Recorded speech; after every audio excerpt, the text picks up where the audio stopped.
Hey, good morning, everyone. Or I guess whatever time you're listening or watching this. Welcome back to episode 5, right? I can't believe we're on episode 5 already. Yeah. What's So, been going on? big news here from my end. I just purchased my shuttle ticket to start the CDT in spring of 2025. So, here we go, Woohoo! back on trail. I know it's for the first trail, right? This flurry of am I Mhm. doing everything right? Do I have everything? The second trail, you feel relaxed, but then feeling relaxed somehow feels wrong. Like, Right. You're like, I should be doing something. what am I forgetting? Do I Yeah. actually remember how to through hike? The third time, like, honestly, pure relaxation. I don't think I'm buying anything new. I need to buy new socks. I need to buy a new water filter, but otherwise I feel pretty good about it. Just You're here like, ready I'll to get there when I get there. exactly. People have been asking me my start date and I'm like, I'll figure it out.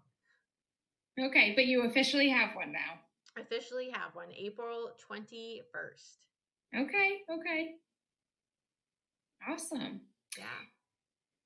Well, I know with other people probably getting ready for their through hikes, either if it's the PCT or AT or any of the other, long distance hikes, there have been a couple of things that have kind of changed in the past couple of weeks or months that could potentially affect your Hmm. hike.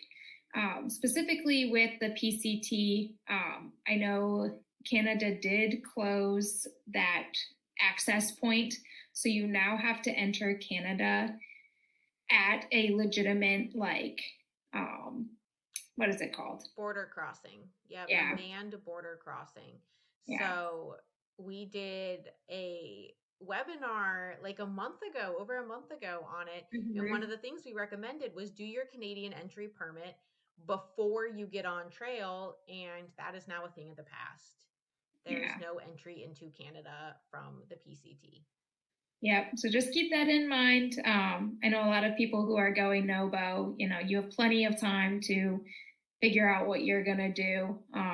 There are other options. And we did kind of talk about that in our PCT kind of prep course. So still go in and listen to that because there are other options for it. Another thing that has changed that's more widespread for any long distance hiking is USPS does not have a contract with UPS anymore.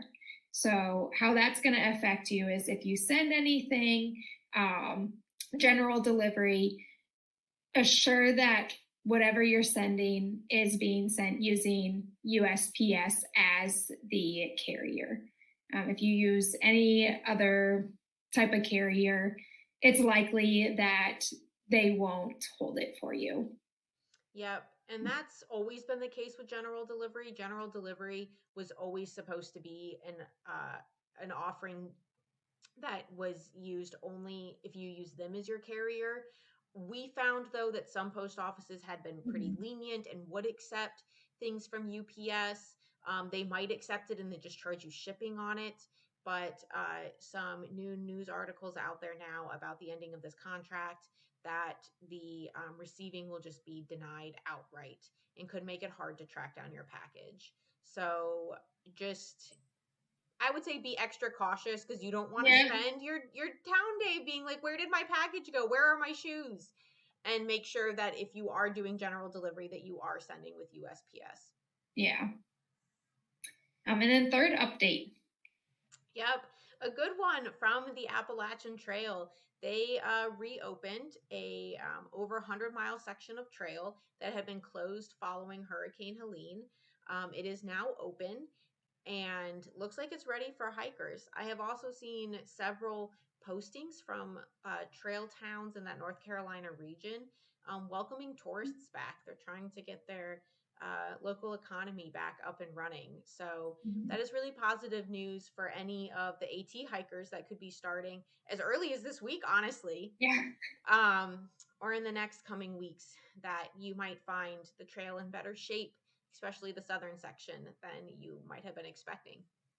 Yep. And even the towns, being open and being able to, you either resupply or go get food or something like that. Hopefully they're reopening and you're able to kind of enjoy those towns as well. Absolutely. Yep. Well, we will jump right in then into the meat of our podcast. Today we're going to be talking about gear, but kind of in a different light from the typical, like, here's the gear that you should buy. We're going to be talking about some gear mistakes that we've made, and then also some gear that Riveter and I both have, but we've selected different products to use. Yep. And then talking a little bit about luxury items, because I know that we love our luxury items. And I know sometimes it can be hard to identify what's a luxury item and what do you actually need. Mm-hmm. So we'll be going through all of those kind of things today. Yep. So the first, let's talk about our gear faux pas. So something that Where to even start? I know. I was like, I've made so many gear faux pas on both of the trails. Um, yeah. So, do you want to start us off with what your mistake was? Sure. And I'm going to start off with one that I actually made on the PCT, which was me Okay. definitely having hiker ego and going out there being like, I have done a through hike. I did the AT. I know for sure. And I did not take trekking poles when I started the PCT. On the Appalachian Trail, Speedy and I actually split a pair of trekking poles. We would each use one, which is a method that some people use. Mm-hmm. And I liked that. I found I even ended up like trolling it around. And by the end of trail, I wasn't even using it at all. And so starting the PCT, I was like, I don't want to take trekking poles at all. I didn't start with them. We even use a trekking pole tent, and I did not take trekking poles and ended up buying them by Tehachapi because I really missed them. I like my back was hurting a little bit more, my feet were a little bit more sore, and I noticed Mm-hmm. a significant increase in my hiking comfort having them again. Uh, I think I think it's that the PCT not being as rocky or rooted and not having as much scrambling as the AT, that you can really get in a groove with using those poles a lot more. Mm-hmm. Especially with downhills and uphills, where on the AT, half the time you're like, I need both my hands. So definitely not doing my research to know that the terrain was going to be that much different and that hiking poles might be a good option. Speedgoat knew she took trekking poles. It's funny that you ended the AT with the thought that, like, I don't need these, where I ended the AT and was like, I definitely need a pair of trekking poles to, like, save my legs. Like, Yeah. they were very helpful, especially going up and down like hills and stuff like that, saving your heels and Yeah. your knees and all that kind of stuff. So that was funny. The different perspectives we came off of the trail of what we might need. Yeah, for sure. Yeah. Well, my gear faux pas was from the Appalachian Trail. Um, I think when we initially started the AT, I had been backpacking before, so I had a lot of backpacking gear. And as I was like getting ready for the trail, initially I was like, oh, I have all this gear. I'm just going to go out with it. And then started doing research, and I was like, none of the gear I have, or very little of it, is like through hiker appropriate or whatever. Hmm. It's not very light. It's not, just like, the specifications weren't there for through hiking. So I ended up just buying like a new sleeping bag, a new sleeping pad, like all of this stuff. But if I could save costs on some things, I tried to. And one of the things that I was trying to save costs on was a cooking pot. I, which sounds like such a minimal thing. It's like, what, like $50? But I was like, no, the cooking pot that I have was like $10 off of Amazon. I've only had it for like a couple of months and it does perfectly fine. It doesn't seem like it's all that heavy. But the main thing about it was that it did not have a lid. I didn't realize how much a lid would help with like heating the water and making sure that it was heating faster and staying hot. So we got out there and I was like, my stuff is not cooking well. And I tried like making a little lid out of tin foil for it, and that was like not going well. It always ended up a crumple mess in my bag. I think we got to, what was it, Hot Springs, North Carolina, where I ended up throwing the pot in a hiker box and buying a like Snow Peaks pot instead. So Yeah. The yeah. lid makes a huge difference. Also for just like the evaporation of the water. Yep. Yeah. So this is all to say, as much as you try to dial in your gear or you do all this research before, there are likely going to be things that you're going to find that either you're like, "Oop, that was a mistake," or you're just like, "This is not working for me. I need to figure something else out." And don't be afraid of that. Things change. I mean, yeah. So just be comfortable with the idea that you might have to mix things up a little bit. And as much as it feels like, oh, I'm going out in the woods for 6 months, like there is civilization. Like you Yeah. can get to an REI, you can order off Amazon, you have the opportunity to switch out gear as you need to. You are not set with the gear that you start with. I Yeah. would be a disaster if that were the case. Yeah. And for the most part, on the like PCT and AT specifically, going Nobo, a lot of those towns at the very first start down south do have gear stores in it. I think primarily for that reason, there's a need for people where they're, switching out stuff. So there is access points there too. It's not just you having to buy things to trail. There are stores that are available. Yeah. Okay. So our next thing that we were going to talk about was gear that both of us have, but we've selected different products. Yep. So I think with some big things like the sleeping bag, everybody's always like, oh, just buy Enlightened equipment, which I wholeheartedly agree with. Love them. But there are other items that I feel like either people are like, oh, here's the name brand, you should get this or whatever. And people have different tastes. They want different things out of their gear, or they have different, preferences. So there were some gear items that you and I kind of, collaborated on, but we were like, man, like we bought our own thing. And I think we are both very happy with the things that we bought and kind of stuck with what we had gotten. Yeah, I would agree with that. Yeah. So the first one is our mid layer, which I did switch up between the AT and PCT. I got two different mid layers, but the one that I had on the PCT, I really like.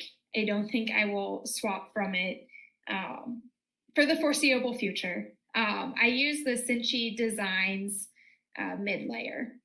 And I know right now, when I looked at their website, I believe they're coming out with some new styles and new things for the new hiking season, but I think you have to put your name on a list to get notification of when those new styles are coming out. I did not realize how popular they have gotten, but love their mid layer. Super light, like 2 to 4 ounces, I believe, the one that I have. But the thing that's cool about theirs is it's breathable. You put it on and you can kind of like see through it, which I know probably sounds like it defeats the purpose, but it actually acts as a good mid layer. Um, you could hike in it and get enough warmth, but not feel like you're overheating. Um, and again, it's super light, so I never felt bad about carrying like an extra piece of clothing because it was, 2 ounces. I'm like, I mean, maybe that's a luxury item, but to me, that's a fairly lightweight luxury item. Yep. Yeah. And I think a big mistake is that people buy mid layers kind of like you would have it in real life, looking for like something as heavy as a sweatshirt. And a Mm-hmm. true mid layer for hiking purposes is lightweight, is breathable. I would say being the biggest thing.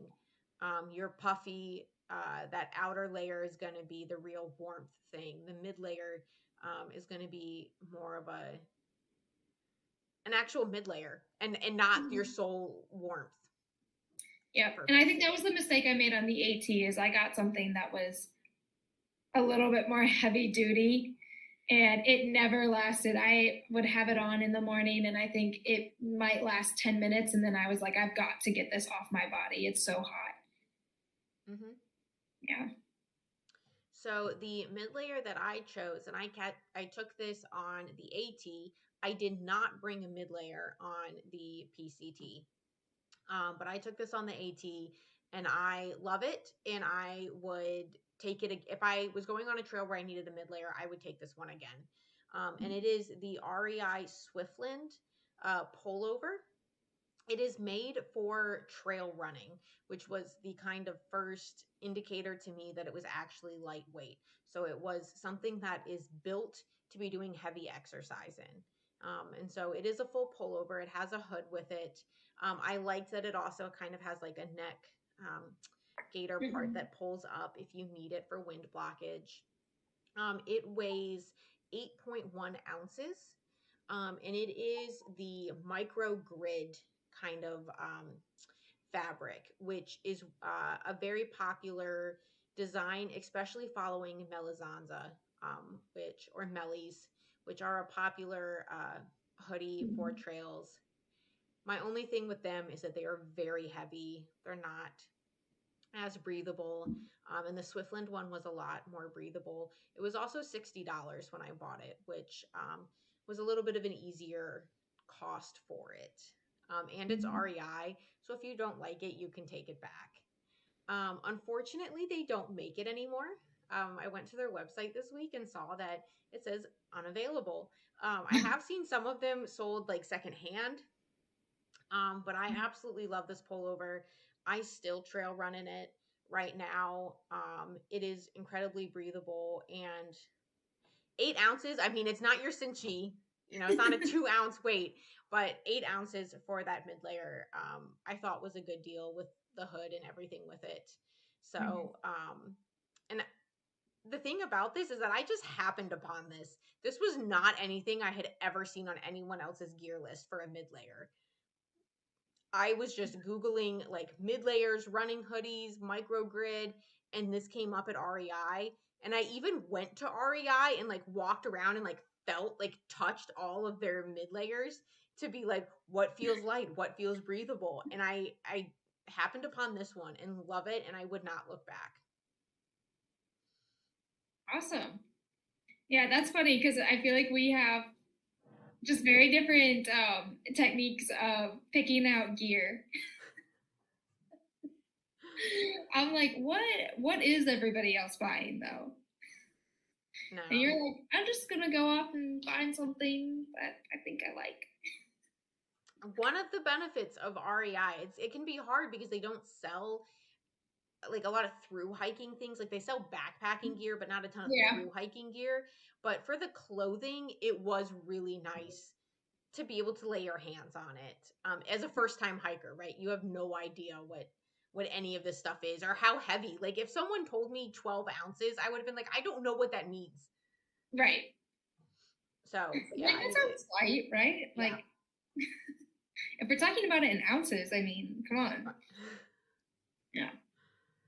And I don't know, I actually have a pair of the Swiftland leggings. Hmm. I know they're still making those, so I wonder if maybe they're coming out with maybe a new line. I don't know, something to keep your eye on. Yeah, because I would buy it again. And honestly, the one Mhm. I still it's in great condition. It is held up phenomenal. Yeah. Okay, so this next one is probably my favorite thing. Oh my gosh. Possibly because I feel like people sleep on it. Not physically, more like people do not anticipate this to be the answer. But for our backpacks, Hmm. I use the REI Flash. Um, Again, kind of like Riveter said, REI is not known for their like through hiker gear. They do sell things that through hikers do use, but it's not like they're this cottage company that's making something specifically for through hiking. A lot of it is just for general backpacking, and you can kind of find things at their store that through hikers will use. Hmm. So it's more uncommon, I would say, to be utilizing an REI brand something on your through hike. But Correct. I have heard of the REI Flash from one of my friends, and I was like, let me. At first, I like kind of disregarded it. I was like, eh. But then I went and actually tried it on at the store, and was like, oh my gosh, like I think this might actually be the pack that I go with. It weighs in at 2 pounds and 10 ounces. It's 55 liters. And at the time when I bought it, I think it was $200 to $250. I know they have gone up in price now. I think they're hitting close to $300. But still, I think a good price point. Hmm. And I really like this pack because I feel like it's a good kind of entry level from maybe an Osprey or something like that, where those packs weigh like 5 pounds on their own, right? They carry weight really well, but on a through hike, you're not trying to carry a lot of weight. And Exactly. you're trying to cut any extra weight that you can. So if you can cut it from the pack, getting like 3 pounds off of your back straight just from the pack, that's awesome. And so I felt like the REI Flash was a great kind of like entry level into through hiking pack Hmm. from going from an Osprey to this. So shaved off like 2.5 pounds by switching packs, and still had enough room for everything. I ended up, they have what is that called? A brain that is on it. And I ended up taking the brain off. It's detachable because I was like, I actually have too much room. Um, but absolutely love this pack. Took it on both the AT and PCT. I'm hoping one day it will triple crown. It might be the first REI Flash backpack to do so. If it is not, let me know. Post a picture below of of your REI Flash that's done. I don't know how many miles, but whatever. And But it's in great condition. yeah, I mean, it has some holes. It's seen some love, but I feel like you should be wearing it right now. I know I love it. It's a an appendage from me. But I even got one of our Tramley members, Jinx. She switched over to an REI Flash around 700 miles into the PCT, so around Kennedy Meadows. She had switched out her pack, and I was so excited to have gained another like REI Flash like friend on the Yeah. trail. And then she got off the PCT to go set an FKT on the Centennial Trail with her REI Flash. Yeah, because that thing is the Flash, speedy. But it is a more common pack. You will see. I mean, there were handfuls of people out there with the REI Flash. So you do see it. It is a common through hiker backpack, but it's not one that is immediately that you see Correct. I would agree with that. and stuff Yeah. like that. Yeah. Yep. So my pack that I took on the AT and I started the PCT with, I did switch out packs on the PCT mainly due to sizing, um, not due really to the fault of the pack. I got the Osprey EHA, which is a 58 liter, and it is Osprey's kind of answer for lightweight backpacking. So it's smaller than those big 65-liter packs, and it is lighter. So it comes in at 2.7 pounds. Right now, I think the going cost is $260.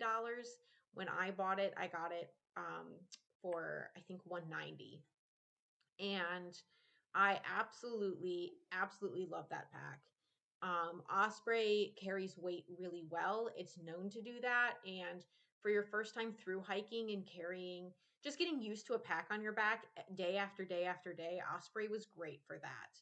And Mhm. especially when you're starting out, your pack is heavier. I mean, between when I started the AT fully loaded, my pack came in at 29 pounds.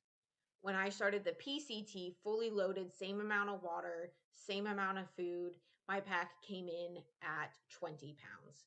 So, I mean, a 9 pound difference, that's huge. Mhm. And like with the Osprey, it holds it better. So the more that you hike and the more that you lighten your load, you know it may not be as important to have a pack that can carry that weight, but the Ospreys just do that well. I am also very tough on gear. I am not a gentle person.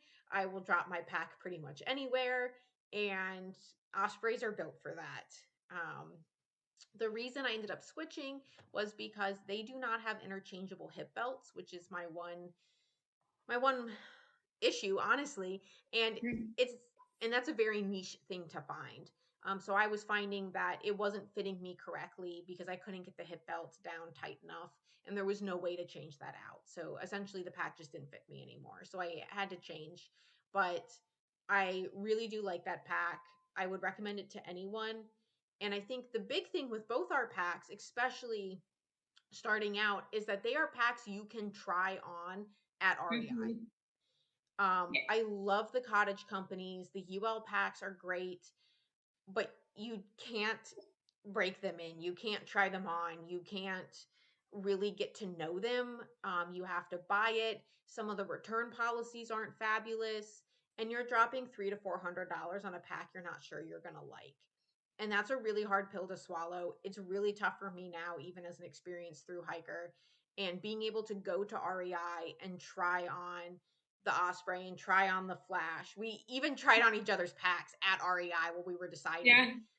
was huge. It was really big. And so I definitely would recommend that to any beginning through hiker or long distance backpacking in general. Mhm. Go to REI if you have one by you, try on those two packs and see what you think before you spend $400 on a pack in the mail that you may not like. Yeah. And they'll load it up with like Hmm. weight and stuff. You can tell them what you estimate your weight's going to be, and they'll put weights in it. And you can walk around the store. The store has stairs in it. Hike up the stairs with it on. Um, Try it on, see what you think. Some of the REIs do have some of the ultra light backpacks, but that's kind of just depends on the Hmm. area. I've seen some REIs that have hyperlights um, in their stores, but again, very variable. And a lot of times they only have like one or two, so they might not even have your size in there. Correct. Yeah, but I'm still team REI Flash. You will be till the end. Yeah. I have no plans on changing. Um, Similarly, with our shoes, um, so I hiked in different shoes for both for the AT and PCT, but for both hikes, I used the same shoe from like start to finish, if that makes sense. So on the Appalachian Trail, I hiked in ultras. Yep, I'm one of those people. I think I am better than everyone else. Uh,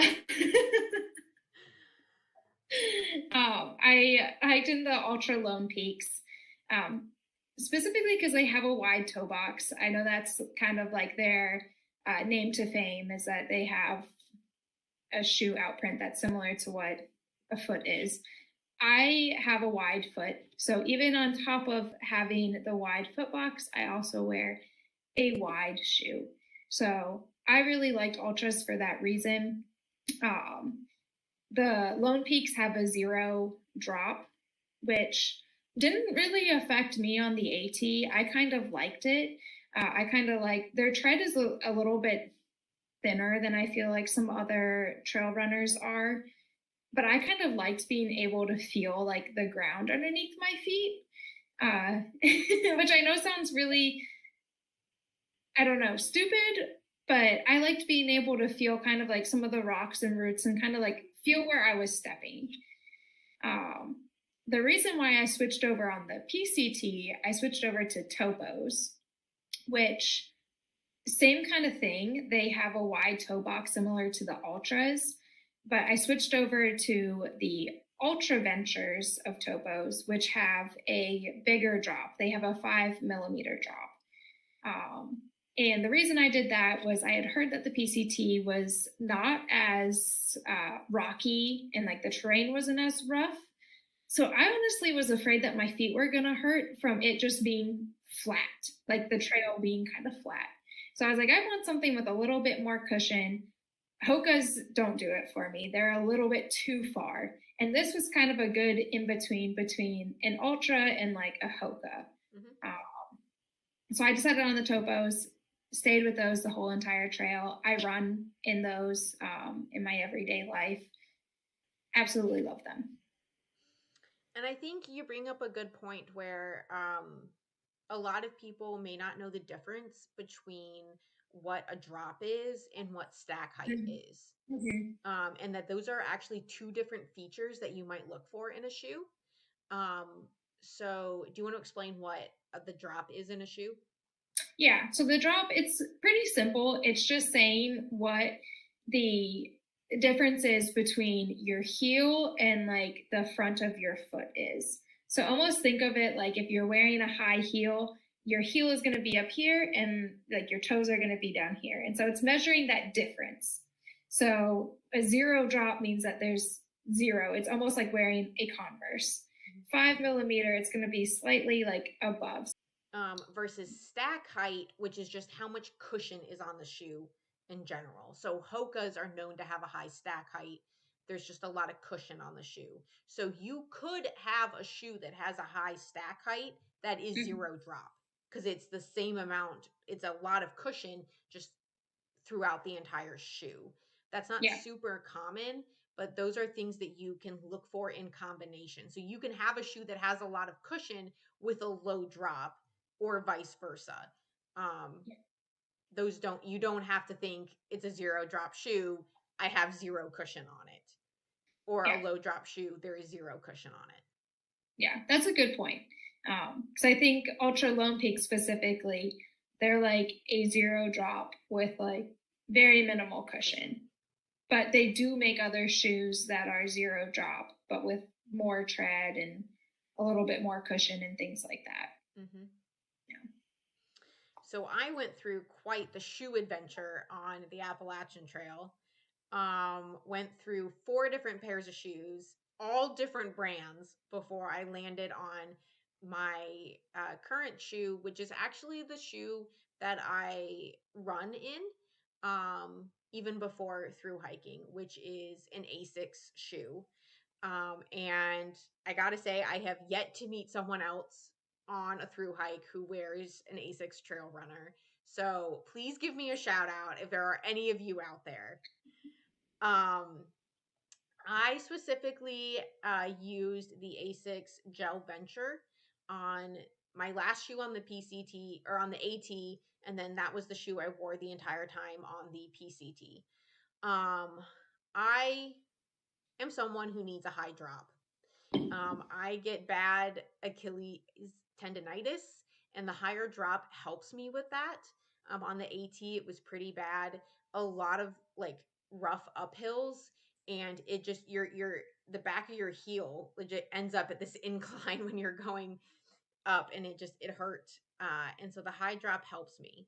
So the Asics, and I am actually going to start the CDT in a different version of Asics than the gel venture. But the drop on that is between 8 to 11 millimeters on most of their trail runners, depending what you're looking for, which is essentially high heels for a through I was gonna hiker. say she legitimately is in heels. I really like it though. It is good for me. And for having a high drop, it actually is pretty neutral for cushion. So it's still a pretty firm shoe. It is not a cushy shoe. Um, and I love it. I thrive in it. My feet spread pretty bad when I am hiking. I have gone up a whole half a shoe size on my through hikes.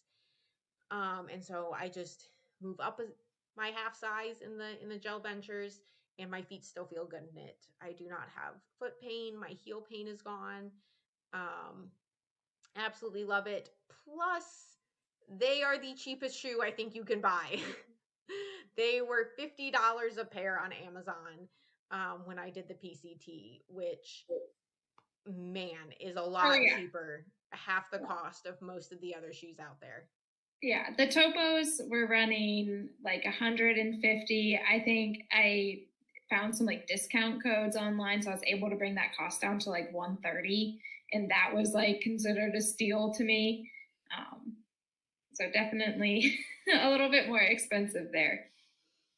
That being said, I would not tell you to pick a shoe based on how cheap it is, Yeah. because like the shoes can make or break you. I mean, like if Mhm. you have horrendous feet problems, if you get an injury because your feet don't like your shoes, like absolutely avoid that. It's just a perk for me. So like think about it, if you're someone who runs a lot, or like especially trail runs, think about what shoe you like to use and give that some consideration. I wish I would have done that. Yeah. I had never heard of anyone using Asics on a trail, so I stayed away from it, and that just ended up being the shoe I need. Hmm. Our last one, which is a little bit smaller than the other the other items that we've talked about, but our stoves. Mm-hmm. This is where I beat out Riveter in the cost finally. Was I opted for just a cheap Amazon stove called the BSR stove. It's like $15 and weighs like less than an ounce. And this thing held up great. It made it all the way on the AT, halfway through the PCT. I boiled water over on it so many times. I'm honestly surprised that it had lasted that long. Got about halfway through the PCT and ended up having to buy a new stove, but super lightweight, super cheap, did well in the elevation in the Sierras, didn't have a problem with it. Yeah, that's it. I went more traditional. I have the MSR Pocket Rocket 2, which is a popular stove to take on trail. Um, it is 2.6 ounces, so it is heavier. And it runs about $60 at REI or another retailer. Um, the only thing, so I actually have used the same stove that Speedgoat has, and I would say the only difference Mhm. between the two, and where I actually think the weight difference comes into, is that the MSR is a lot more efficient when it comes to fuel. Yeah. Um, and that's not to say like, oh, you're gonna run out of fuel on a 4-day resupply. Not at all. Over the course of an entire through hike, would you maybe have saved a couple cans of fuel? Probably. But like in your day to day of it, not, I don't think you would necessarily recognize that. But for getting the job done, for heating water, like, yeah, I gotta say you win out in this regard. Like, I there's think not. we only really noticed the difference of heating because you and I had the two different versions. Mm-hmm. If not, I don't know if I would have known anything different. I also have a tendency to just have my fire on full blast, like wide open. So it's just shh the whole time. It's terrifying, honestly. Yeah. Okay. Well, I think that was all of our big bulk of our content today. We do have a little trail mix section. And this is where we're going to talk about like luxury items. Love it. Yep, we love our luxury items. So I've kind of named this section either a peanut or M&M. So is it something that you might need, like in a trail mix, right? The peanuts are like where you're getting your protein and whatever, or is it an M&M where it's like, this is a nice delight, but I don't really like need this. Well, I always need the M&M. Yeah, she has a lot of luxury items. But we're going to go through a list of things that people may or may not consider either a luxury item or something that I don't want to say necessarily that you need, but I think is on the verge of being like, this could make my hike a little bit more enjoyable and might help me actually get to the end goal. So in that instance, it might become a need. Mm-hmm. Yeah. So do you want to kick us off with one? Yes. And I feel like this first one is targeting me specifically. And it is a pillow, which I just want to preface this and say the crazy people who think pillow is a luxury item. Right. It is a standard item. I will agree that the amount of pillows is a luxury item, but a pillow, standard item.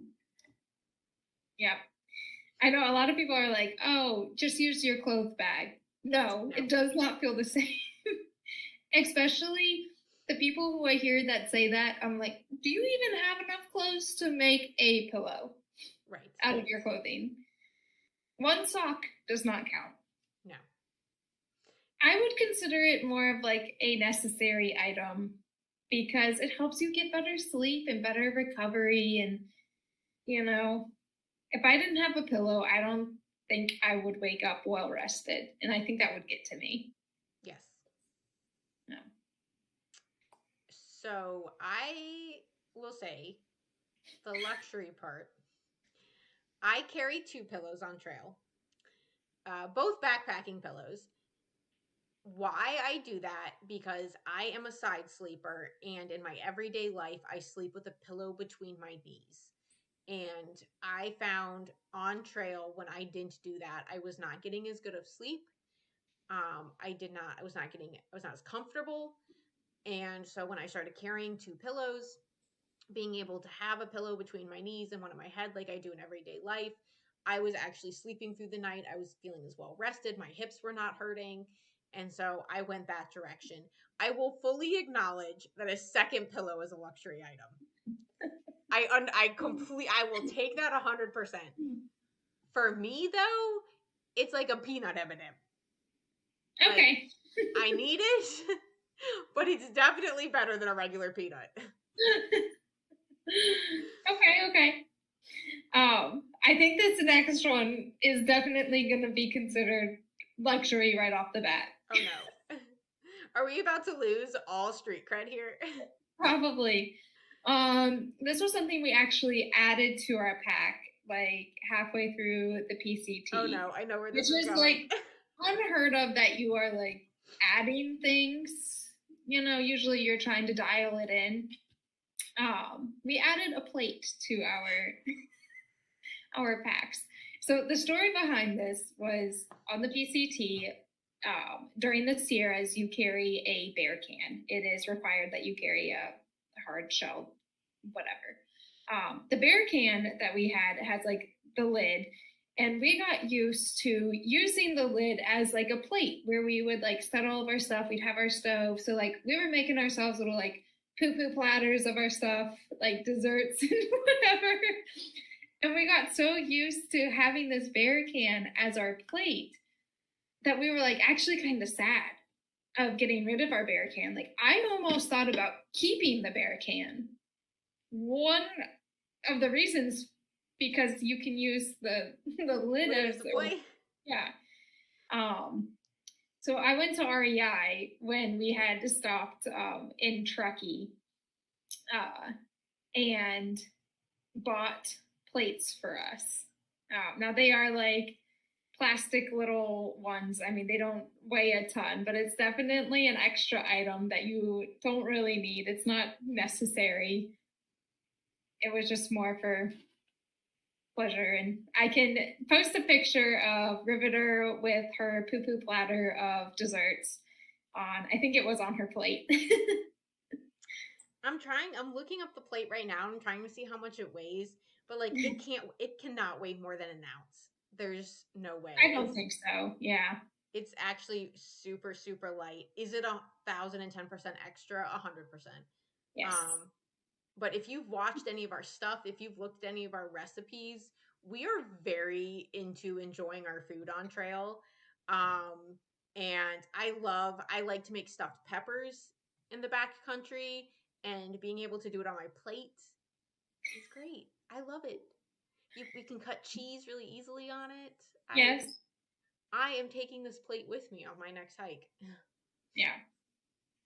So, if you decide on a luxury item, the plate is. We will not judge you for the plate. Yeah, yeah. I can't promise about the rest of the hiking community, but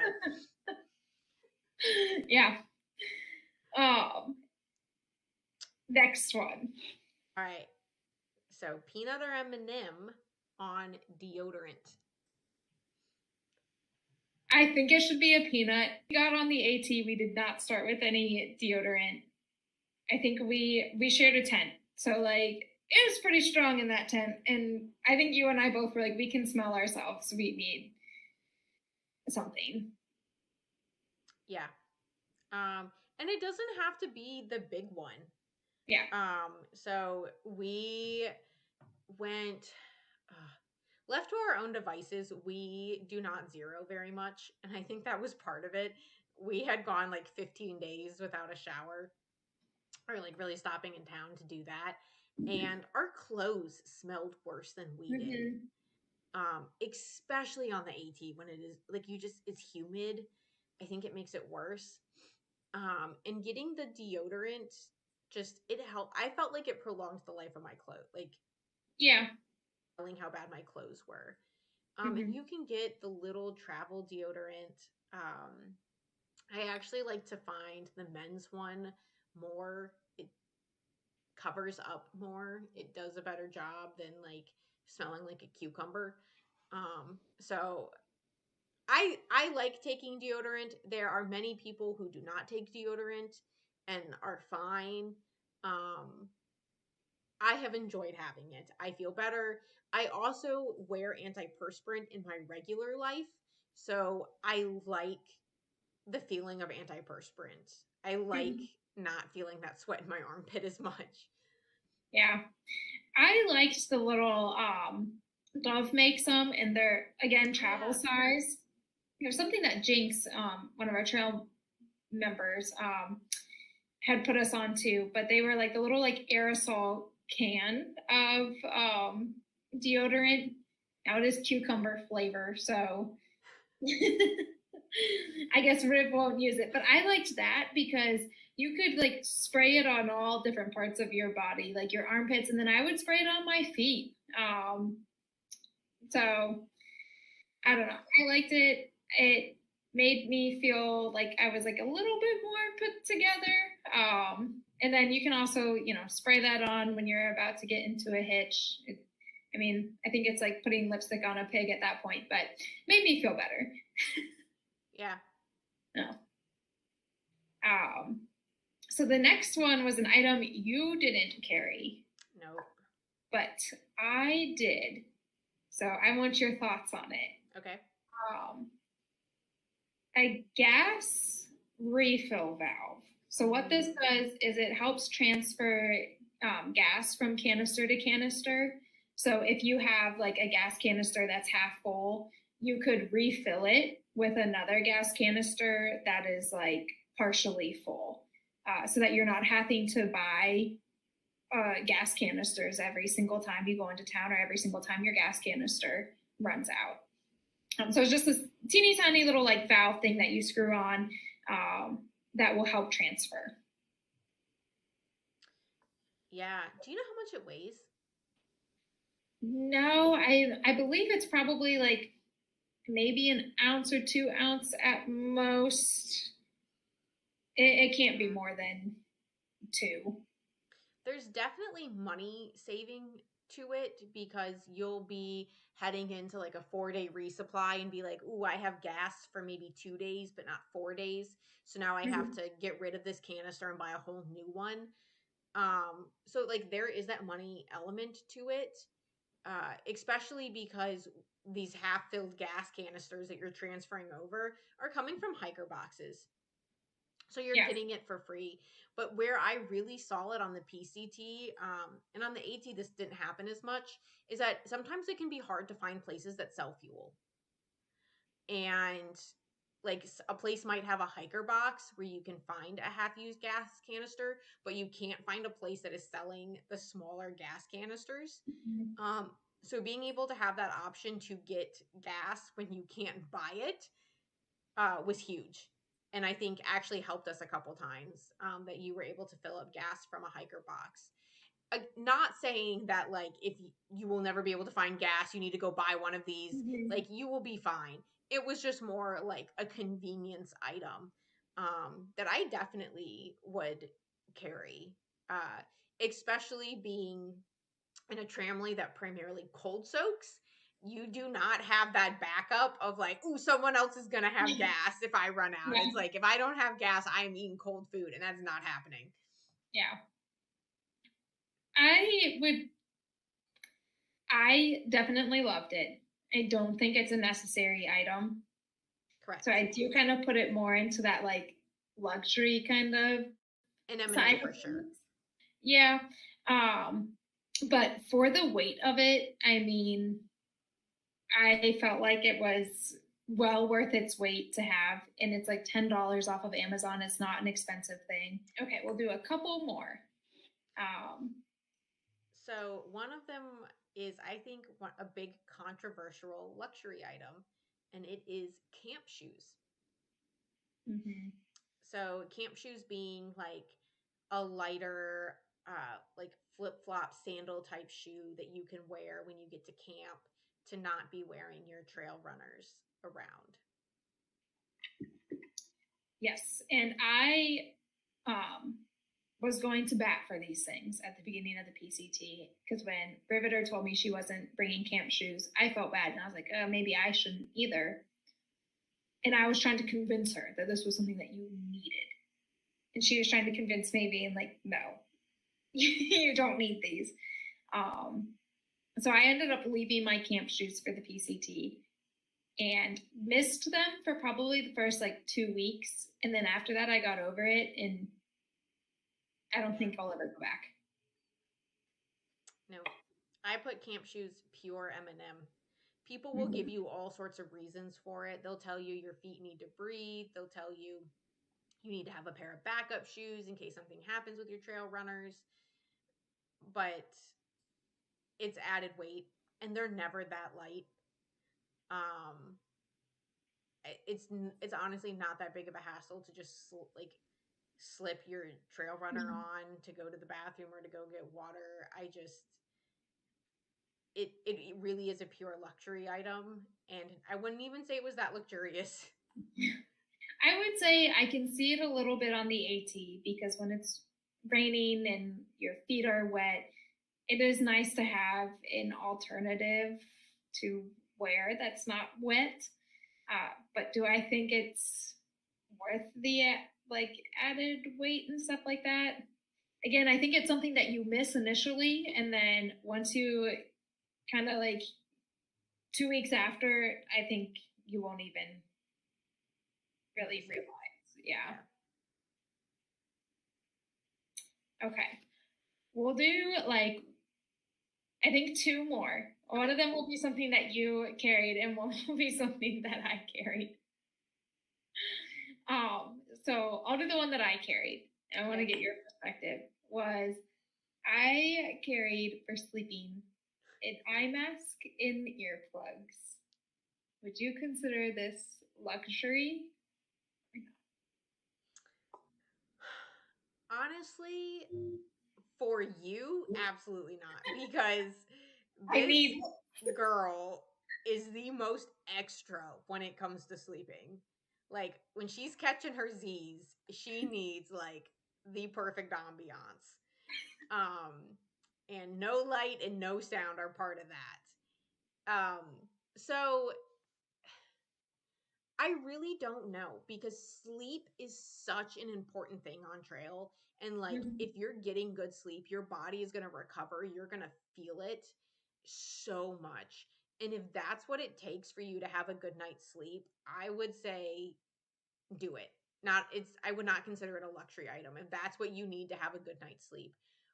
I'm also saying that because they are so light. I mean, like, what do both of those things weigh together? Like half an ounce? Um, if you're like, I need to have a full onesie and an extra blanket that are 2 pounds and I need that to sleep, I would be like, are we sure? Let's reconsider that. Yeah. But like legitimately, if that's what you need to have a good night's sleep and to not be cranky, and I'm especially biased because I share a tent with you, I would call that a peanut. Like, you need to have the ability to sleep at night to recover for the morning. Yeah. And shout Personally, out shout outs to our fellow family member Quarter Tank, who also had earplugs in an eye mask, or he didn't wear earplugs. He had like he would listen to music, headphones. but he had an eye mask, and I was like, thank you. This is my buddy. I don't need those items to sleep. So for me, it would be pure luxury. I don't Yeah. even know it would be luxury. I would not enjoy it. I don't enjoy wearing either of those things. Yeah. If you are a light sleeper, definitely on the AT and possibly on the PCT or even any other long distance hikes that you're doing, earplugs might be a good thing. If you're staying in shelters or camping next to people, there is always somebody who is snoring. I don't Yes. think we've ever slept somewhere where somebody was not snoring. And I just can't. I can't do it.